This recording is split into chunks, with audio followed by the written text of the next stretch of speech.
ದರ್ಶನ್ ಕೇಸಲ್ಲಿ ಅರೆಸ್ಟ್ ಆಗ್ತಾರ ಚಿಕ್ಕಣ್ಣ. ದರ್ಶನ್ ಬಂಧನ ಬೆನ್ನಲ್ಲೇ ಅರೆಸ್ಟ್ ಆಗ್ತಾರ ನಟ ಚಿಕ್ಕಣ್ಣ. ಹಾಸ್ಯ ನಟ ಚಿಕ್ಕಣ್ಣಗೆ ಶುರುವಾಗಿದೆ ಡವ. ಸ್ಟೋನಿ ಬ್ರೂಕ್ ನಲ್ಲಿ ದರ್ಶನ್ ಜೊತೆ ಪಾರ್ಟಿ ಮಾಡಿದ್ದ ಚಿಕ್ಕಣ್ಣ ರೇಣುಕಾ ಸ್ವಾಮಿ ಕೊಲೆಗೂ ಮುನ್ನ ಪಬ್ ನಲ್ಲಿ ಪಾರ್ಟಿ ಮಾಡಿದ್ರು. ಪಾರ್ಟಿ ಮಧ್ಯದಲ್ಲಿಯೇ ಶೆಡ್ ಕಡೆ ಹೊರಟಿದ್ದ ನಟ ದರ್ಶನ್. ಕೊಲೆ ದಿನ ದರ್ಶನ್ ಜೊತೆಗಿದ್ದವರು ಕೊಲೆ ವಿಚಾರ ಗೊತ್ತಿದ್ರು ಸುಮ್ನಿದ್ರ. ಕೊಲೆ ಪ್ರಕರಣ ಬೆಳಕಿಗೆ ಬಂದ ನಂತರ ಶುರುವಾಗಿದೆ ಡವ. ಪಾರ್ಟಿ ಮಾಡುವಾಗ ಕೊಲೆ ಬಗ್ಗೆ ಏನಾದ್ರೂ ಚರ್ಚೆ ಆಯ್ತಾ ಎಂಬ ಅನುಮಾನ.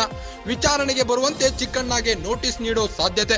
ಕಾಮಾಕ್ಷಿ ಪಾಳ್ಯ ಪೊಲೀಸರಿಂದ ನೋಟಿಸ್ ನೀಡಲು ಚಿಂತನೆ. ಹಿರಿಯ ಅಧಿಕಾರಿಗಳ ಜೊತೆ ಚರ್ಚೆ ಮಾಡುತ್ತಿರುವ ಪೊಲೀಸರು. ದರ್ಶನ್ ಕೇಸ್ನಲ್ಲಿ ಹಾಸ್ಯ ನಟ ಚಿಕ್ಕಣ್ಣ ಅರೆಸ್ಟ್ ಆಗ್ತಾರ.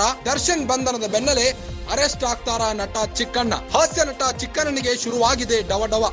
ಸ್ಟೋನಿ ಬ್ರೂಕ್ ನಲ್ಲಿ ದರ್ಶನ್ ಜೊತೆ ಪಾರ್ಟಿ ಮಾಡಿದ್ರಂತೆ ಚಿಕ್ಕಣ್ಣ. ರೇಣುಕಾ ಸ್ವಾಮಿ ಕೊಲೆಗೂ ಮುನ್ನ ಪಬ್ ನಲ್ಲಿ ಪಾರ್ಟಿ ಮಾಡಿದ್ರಂತೆ. ಪಾರ್ಟಿ ಮಧ್ಯದಲ್ಲೇ ಶೆಡ್ ಕಡೆ ಹೊರಟಿದ್ರಂತೆ ನಟ ದರ್ಶನ್. ಕೊಲೆ ದಿನ ದರ್ಶನ್ ಜೊತೆಗಿದ್ದವರು ಕೊಲೆ ವಿಚಾರ ಗೊತ್ತಿದ್ರು ಸುಮ್ನಿದ್ರ. ಕೊಲೆ ಪ್ರಕರಣ ಬೆಳಕಿಗೆ ಬಂದ ನಂತರ ಶುರುವಾಗಿದೆ ಚಿಕ್ಕಣ್ಣನಿಗೆ ಡವ. ಪಾರ್ಟಿ ಮಾಡುವಾಗ ಕೊಲೆ ಬಗ್ಗೆ ಏನಾದ್ರೂ ಚರ್ಚೆ ಆಯ್ತಾ ಎಂಬ ಅನುಮಾನ ವ್ಯಕ್ತವಾಗಿದೆ. ವಿಚಾರಣೆಗೆ ಬರುವಂತೆ ಚಿಕ್ಕಣ್ಣಗೆ ನೋಟಿಸ್ ನೀಡೋ ಸಾಧ್ಯತೆ ಇದೆ. ಕಾಮಾಕ್ಷಿ ಪಾಳ್ಯ ಪೊಲೀಸರಿಂದ ನೋಟಿಸ್ ನೀಡಲು ಚಿಂತನೆ. ಹಿರಿಯ ಅಧಿಕಾರಿಗಳ ಜೊತೆ ಚರ್ಚೆ ಮಾಡುತ್ತಿರುವ ಪೊಲೀಸರು.